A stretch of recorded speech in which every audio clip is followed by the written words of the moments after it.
Good nights. How are you? Okay, fine. Okay, dear.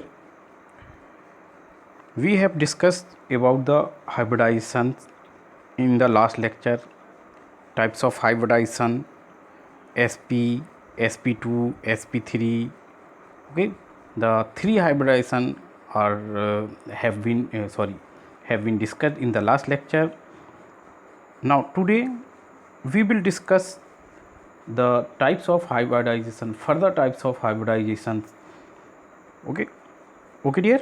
Now, so sp3d hybridization or trigonal bipyramidal sp3d or trigonal bipyramidal hybridization. Okay, so number of EOs taken part 1s, 3p and 1d, and the 1d orbital is the dz square. d orbital जो d orbitals होती हैं वो 5 types की होती हैं: d x y, d y z, d z x, d x square minus Y square, and last is d z square. D z square is the most symmetric orbital among the d orbitals. Okay, therefore here sp3d hybridization, in the sp3d hybridization the d orbital is dz square. Okay, number of hybrid orbitals formed 5 sp3d hybrid orbital. जो bond angle होगा वो 120. Total number of 5 hybrid orbitals हैं. 3 orbitals 120 पे situated होंगी और 2 orbitals आपका perpendicular होंगी, 90 angle पे होंगी. ओके, तो 3 बॉन्ड्स होंगे आपके 120 के एंड 2 बॉन्ड्स होंगे आपके 90 एंगल के.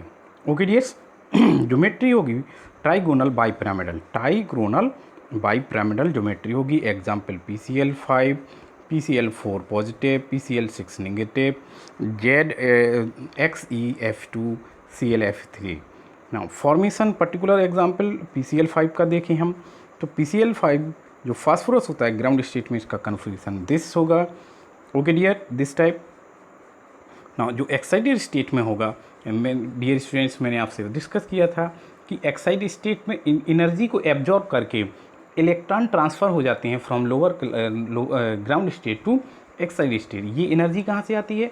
जब एक बॉन्ड फॉर्म होता है तो during the bond formation energy release होती है. उसी एनर्जी को एटम क्या करता है? एब्जॉर्ब करता है और अपनी एक्साइटेड स्टेट में चला जाता है. ओके, तो जो 3s2 जो ये 3s2 इलेक्ट्रॉन हैं, इसका एक इलेक्ट्रॉन 3d में चला जाता है. देयरफॉर 5 अनपेयर्ड ऑर्बिटल्स हो जाती हैं. sp3d हाइब्रिडाइजेशन होता है p फास्फोरस में. क्लोरीन का इलेक्ट्रॉनिक कन्फिगरेशन ये होगा. Chlorine has one unpaired orbital, that is 3pz1. The 3pz1 of the chlorine bonded here, here, here, here, here. Okay, therefore there are 5 chlorine atoms are required to the bonding between phosphorus and chlorine. Okay dears. Okay, now the geometry of the PCl5, see here the trigonal bipyramidal. Okay, bond angle 120 आपके होंगे. आपके ये 3 bond angle 120, 120 और 2 होंगे axial 90 angle के. Okay dear, 90 angle का. Yes, तो 2 types के बॉन्ड होंगे यहाँ पे. 2 टाइप्स के बॉन्ड होंगे, एक्सियल बॉन्ड्स और equatorial bonds. The axial bonds length is greater than the equatorial bond length because the axial bonds are feel more repulsion, more electronic repulsion than the equatorial. तो ये question आता है dear कि axial जो bond length होती है वो greater than the equatorial bond length. तो रीजन क्या है कि एक्सियल जो बॉन्ड लेंथ होती है, एक्सियल बॉन्ड होते हैं, उसमें इलेक्ट्रॉनिक रिपल्सन ज़्यादा होता है. इलेक्ट्रॉन रिपल्सन ज़्यादा के कारण बॉन्ड लेंथ इंक्रीज कर जाती है. नाउ sp3d2 हाइब्रिडाइजेशन ऑक्टाहेड्रल जो और ऑक्टाहेड्रल हाइब्रिडाइजेशन ही बोलते हैं, या the hybridisation is also known as the DSP3 hybridisation. Number of EOs taken 1s, 3p2d, और 2d जो ऑर्बिटल्स होंगी वो dz और dx² minus Y square. Number of 6 hybrid orbital बनेंगी।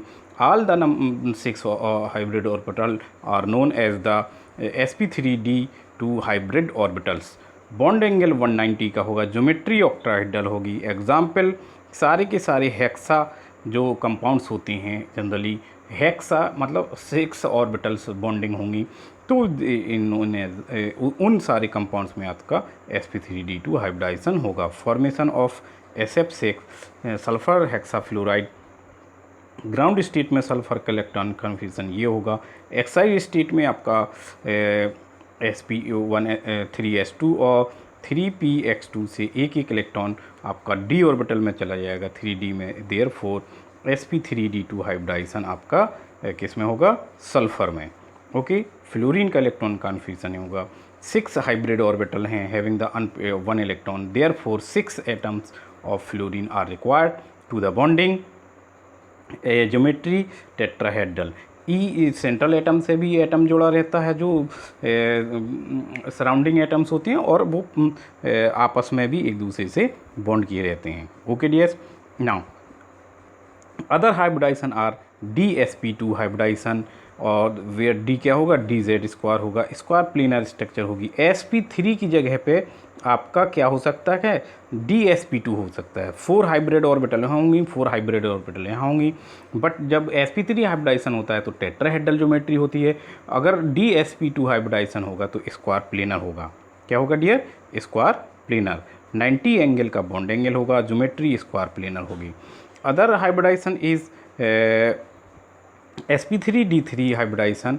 It is known also pentagonal bipyramidal hybridization. The d3 orbitals होती हैं, 3d orbitals जो होती हैं dxy, dyz एंड dzx होती हैं। बॉन्ड एंगल 72 डिग्री का होता है between the 7 orbitals. Okay dear, now dear student, ये तो नॉर्मल हाइब्रिडाइजेशन होगा। सिंपल लैंग्वेज डेफिनेशन आएगी, एक्सप्लेनेशन आएगा PCl5 का, CH4 का, अमोनिया का, वाटर का, या PCl5 का एक्सेट्रा, या SF6 का। बट कभी कभी मॉलिक्यूल दिया जाएगा और उसमें उसको आपको हाइब्रिडाइजेशन बताना होगा। तो मॉलिक्यूल आप भूल जाएं कि PCl5 में कौन सा हाइब्रिडाइजेशन है, CH4 में विच टाइप का हाइब्रिडेशन है, या H2 में विच टाइप का हाइब्रिडेशन है। तो इसको फाइंड करने के लिए एक सिंपल फार्मूला मैं यहाँ पे दे रहा हूँ आपको। तो देखिए, see student, calculation of number of hybrid orbitals in the central atom, number of hybrid orbital HO equal to half V plus m minus C plus A, where V is the valence electron of the central atom, m is the number of monovalent atom, C is the charge on cation, A is the charge on anion. Okay, for example CH4 carbon is the central atom. तो carbon की valence electron कितने होते हैं? 6।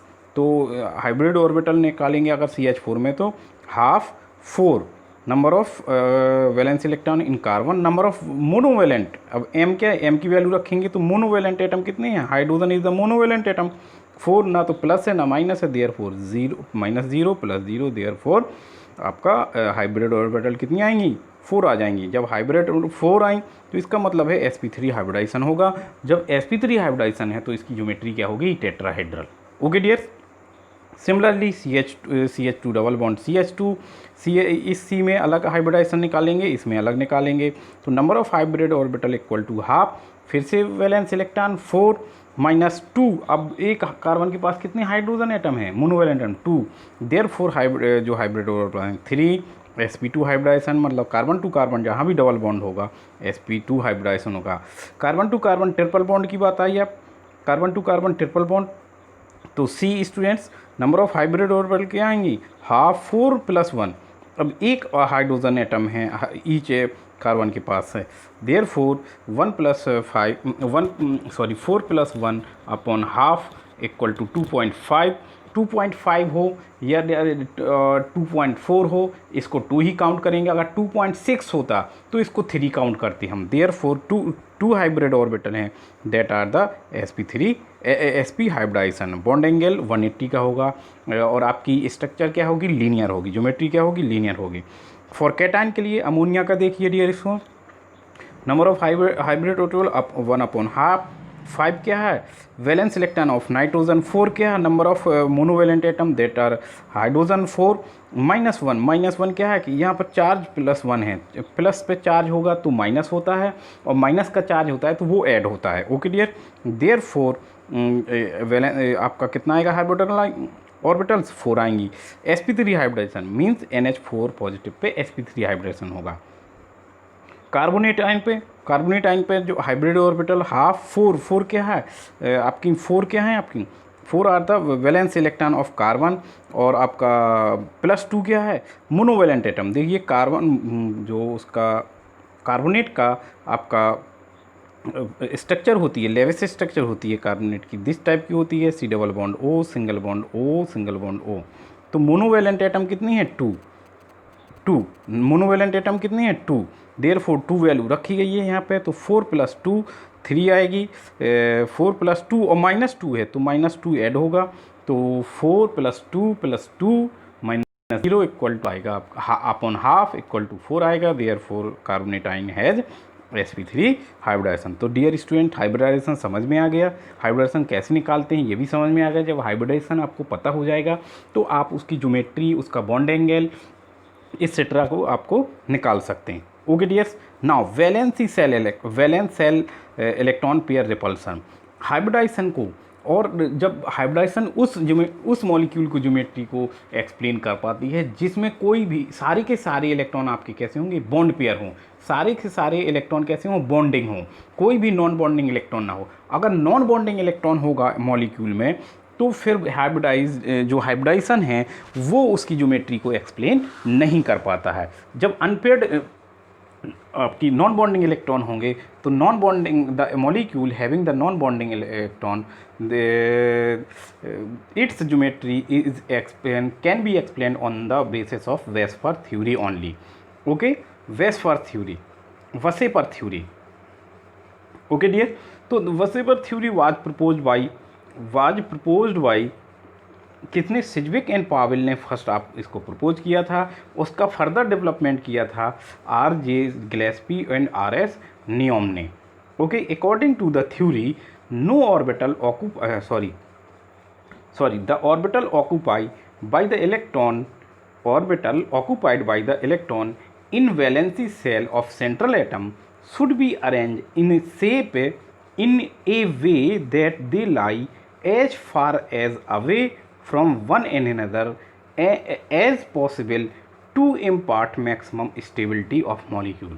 मतलब orbital में electron की situation ऐसी रहती है कि वो ज़्यादा से ज़्यादा दूरी पे रहें और उनके बीच में रिपल्सन मिनिमम हो और मॉलिक्यूल की स्टेबिलिटी को मैक्सिमम इम्पार्ट करेंगे, मैक्सिमम मॉलिक्यूल की स्टेबिलिटी को करेंगे। ओके डियर, तो इस थ्योरी ने इस तरीके के पास्टुलेट दिए, इस तरीके का इसका थ्योरी है। Okay dear, postulate of the VSEPR theory, postulate की हाइपोथेसिस क्या थी, क्या इसके पॉइंट्स थे, main important points.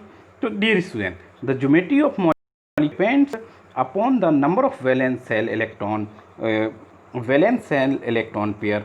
Valence shell electron pair are bonded और non bonded, means bonding electron भी होंगे, नॉन बॉन्डिंग भी इलेक्ट्रॉन होंगे। अराउंड द सेंट्रल एटम में जो लॉन पेयर हैं या बॉन्ड पेयर हैं, bonding electron, non bonding electron हैं, उसके आधार पर उसकी ज्योमेट्री डिपेंड करती है। Okay dear, now second is the electron pairs repel one another since their cloud are negatively charge. जो इलेक्ट्रॉनिक पेयर्स होते हैं वो उन पर कैसा होता है, इलेक्ट्रॉन पर नेगेटिवली चार्ज होता है, इसलिए वो एक दूसरे को क्या करते हैं, इलेक्ट्रॉन पेयर क्या करते हैं, रिपेल करते हैं। The electron pair tend to occupy such position in space that minimize repulsion and thus maximize distance between them. Electron अपने आप को ऐसी स्पेस में ऐसी जगह सिचुएट करते हैं कि उनके बीच में रिपल्सन कम से कम हो और मॉलिक्यूल को मैक्सिमम वो स्टेबलाइज करें। Okay dear, a multiple bond is treated as a single bond, multiple bond को सिंगल बॉन्ड में ट्रीटेड किया जाता है। और वहाँ पे जो 2 और 3 लोन पेयर्स होते हैं या बॉन्ड पेयर्स होते हैं, इलेक्ट्रॉन पेयर्स होते हैं, the pairs is known as the single super pair, single super pair. In case अगर रेजोनेंस है मॉलिक्यूल में, where two structure can represent a molecule, the VSEPR theory is applicable for the each structure. VSEPR theory हर structure के लिए वो applicable होगी। Okay dear, तो आपका रेजोनेंस में भी आपकी वसेपर थ्योरी एप्लीकेबल है। Now repulsive interaction of the electron pair follows the following order। जो रिपल्सन होता है, लोन पेयर हो या बॉन्ड पेयर हो, तो उसका जो ऑर्डर होगा वो इस टाइप का होगा। बहुत इंपॉर्टेंट ऑर्डर है डियर, ये इसको आप ज़रूर लर्न करें और इसको बिल्कुल दिमाग में बैठाएं। Lone pair have the more repulsion, lone pairs have the more repulsion than lone pair bond pair. अगर दोनों लोन पेयर हैं, जैसे 2 ऑर्बिटल्स हैं और दोनों में लोन पेयर है, तो उनमें रिपल्सन सबसे ज़्यादा होगा। अगर एक ऑर्बिटल में लोन पेयर है, दूसरे में बॉन्ड पेयर है, तो उसका रिपल्सन थोड़ा उससे कम हो जाएगा। और दोनों ऑर्बिटल में बॉन्ड पेयर है, तो वहाँ पे सबसे कम रिपल्सन होता है। तो लोन पेयर में सबसे ज़्यादा रिपल्सन होगा, मतलब डिस्टॉर्शन सबसे ज़्यादा होगा। ये ज्योमेट्री को उतना ज़्यादा डिस्टॉर्टेड करेगा, बॉन्ड एंगल को कम भी कर सकता है और बढ़ा भी सकता है ड्यू टू द रिपल्सन के कारण। मतलब फिर बॉन्ड जो ऑर्बिटल हैं, अभी हम बार बार कह रहे हैं कि ऐसे सिचुएटेड करती हैं अपने आप को जिसमें कम से कम रिपल्सन हो और मैक्सिमम स्टेबिलिटी को दें। तो इसको गेन करने के लिए, मैक्सिमम स्टेबिलिटी को गेन करने के लिए जो ऑर्बिटल्स होती हैं वो किसी भी सिचुएशन में जा सकती हैं। बॉन्ड एंगल कम भी हो सकता है और बॉन्ड एंगल इंक्रीज भी कर सकता है। Okay dears, now see the table. The table explain the types of hybridized, number of hybrid orbital, type of hybridization, and shape of molecule, and the example. The such molecule which have only bond pair electron, केवल bond pair electron होंगे, यहाँ पे उन molecules की बात की गई है। मीन्स प्योर हाइब्रिडाइजेशन की बात की गई है, प्योर मॉलिक्यूल की बात की गई है जिसमें केवल बॉन्डिंग इलेक्ट्रॉन्स होंगे, नॉन बॉन्डिंग इलेक्ट्रॉन्स नहीं होंगे। तो जो हाइब्रिडाइजेशन में मैंने आपको एक्सप्लेन किया है वो सारी चीज़ें यहाँ पे दी हैं। देखिए 2 हाइब्रिड ऑर्बिटल होंगी या 2 बॉन्ड पेयर्स होंगे, या number of lone pair of the electron, sorry bond pair, 2 bond pairs हैं, बॉन्ड पेयर ही हैं, लोन पेयर नहीं है, तो sp हाइब्रिडाइजेशन होता है, 180 बॉन्ड एंगल होता है, लीनियर स्ट्रक्चर होती है। ये सारे एग्जाम्पल हैं। सिमिलरली sp2 अगर 2 और 3 हाइब्रिड ऑर्बिटल हैं, sp2 होगा 120 bond angle, trigonal planar structure. Examples, number of hybrid orbital, number of bond pairs 4, therefore hybridization sp3 bond angle 109 degree 28 minute या 109.5 minute, 5 degree tetrahedral structure. Example, similarly मैंने बताया था कि sp3 की जगह पे dsp2 भी हाइब्रिडाइजेशन हो सकता है। 4 बॉन्ड पेयर्स होंगे, बॉन्ड एंगल 90 होता है। यहाँ पे अगर sp3 है तो 109 28 मिनट या 0.5, और अगर वही dsp2 हाइब्रिडाइजेशन हो गया तो 90 angle, square planar structure. Examples ये हैं। 5 होंगी तो sp3d बताया था, 6 होंगी sp3d2, 7 होंगी sp3d3। तो ये बात तो मैंने हाइब्रिडाइजेशन में आपको एक्सप्लेन की थी इस टेबल का। तो ये टेबल आपको ड्रॉ करनी है और इसको लर्न करना है। इस टेबल को आप अपनी स्टडी टेबल में सामने चस्पा लेंगे। Now the table, the geometry of the molecule ions, cations या anions having the bond pair as well as lone pair, bond pair भी होंगे और आपके लोन पेयर भी होंगे। टाइप्स ऑफ मॉलिक्यूल्स दिए हैं यहाँ पे, लोन पेयर बॉन्ड पेयर हैं, ये लोन पेयर हैं। ये ज्योमेट्री, जो नॉर्मल ज्योमेट्री होनी चाहिए वो sp3, ये हाइब्रिडाइजेशन है।